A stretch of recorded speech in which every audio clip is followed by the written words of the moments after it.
Wild edible mushrooms boast abundant flavors and represent the unique Yunnan cuisine with a long history of consumption by Yunnan people.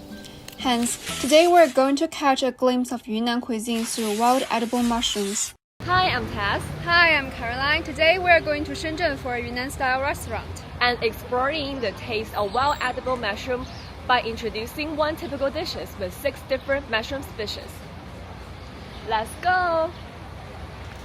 Every year, starting from July, Yunnan becomes a kingdom of wild mushrooms.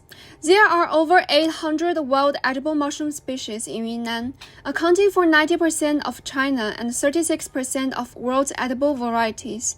Additionally, it is notable to mention that most of the typical wild edible mushroom species meet the ideal protein standard of WHO and FAO, serving as an important nutritional green food. We just arrived at the restaurant. I can't wait to enjoy the feast.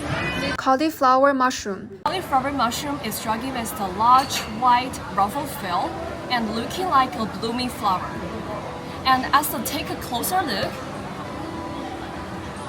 you will feel a light, nutty aroma.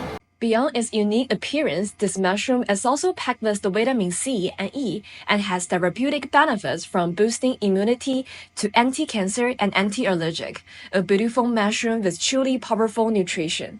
I think it perfectly absorbs the savory soup and blended well with its crispy texture.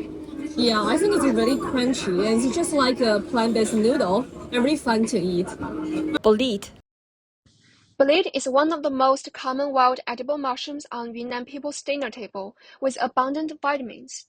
Fresh bolete usually has a dark brown and glossy cap, and with a very thick, robust stipe. And you can detect a subtle fragrance if you get close to it. Bolete has turned into a red color. It tastes dense yet chewy.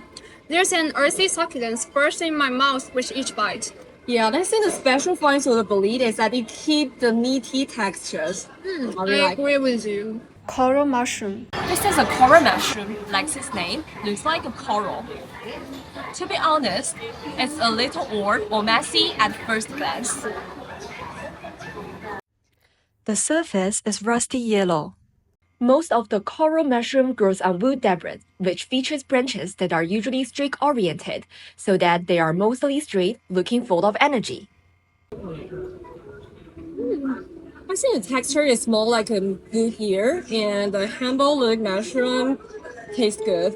Yeah, it tastes very umami and springy. Golden ear mushroom.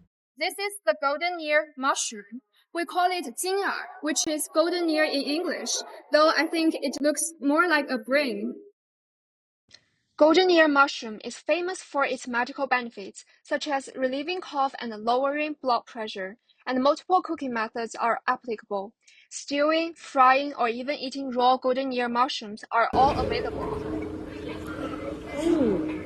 This one tastes like a jelly, kind of gelatinous, and I think this is bouncier than others. Yeah. And I think it's my favorite because I think it's the most tender one and just like a dessert.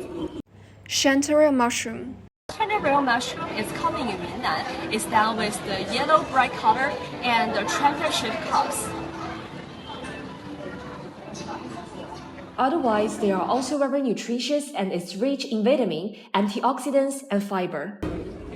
As we can see, the yellow surface is faded, and I think the taste is plain and light. But for me, this really tastes similar to my grandmother's chanterelle soup, which brings me back to my childhood memory. 剑手青. 剑手青 is the kind that will turn its original color into green if touched by hands or cut by knife. This is one of the most typical toxic mushrooms, and if not cooked properly, you're likely to be poisoned. People tend to vomit and visually hallucinate it with visions of seeing elves dancing when they get poisoned and potentially have to stay in the hospital for at least 3 days. So, here are some tips. First, don't eat uncertain wild mushrooms, especially those with bright colors or spots. Remember to observe the shape and check for any abnormal smell before cooking. Second, process wild mushrooms properly.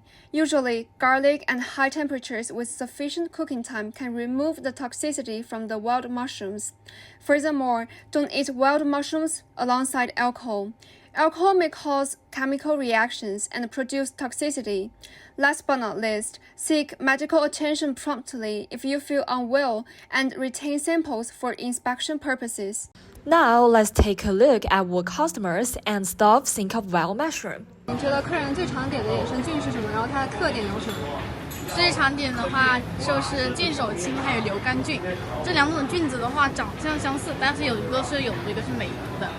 有很多顾客都是为了剑手青而来的，因为剑手青它是有毒素的。有一些顾客会非常好奇这个剑手青，很多顾客问的最多问题就是剑手青有没有毒，吃了会见小人呀这些问题，但是我们都是肯定的回答，都是没有的，因为我们是处理完之后基本上是一点毒素都没有，基本上见不到小人。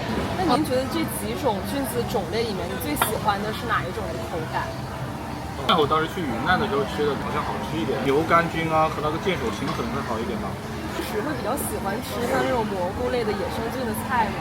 野山菌吃的不是特别多，我野山菌主要是做火锅吃吧。然后到这里来吃，主要是之前在云南吃过一次，云南感觉吃的还不错，好几年前去吃的。那您会想再尝试一下大概其他的野生菌的菜吗？可以吧，这个野生菌火锅还吃过挺多回了。在云南在长沙都吃过。Wild mushrooms are far more than ingredients in Yunnan. They are a bridge between people, nature, and tradition. For many ethnic minority communities, wild mushrooms provide 15 to 90% of their annual income. The rich and diverse resources have given birth to the iconic dishes, mushroom markets, and a deep cultural connection to Yunnan forest. In many ways, wild mushrooms are an essential symbol of Yunnan food and culture.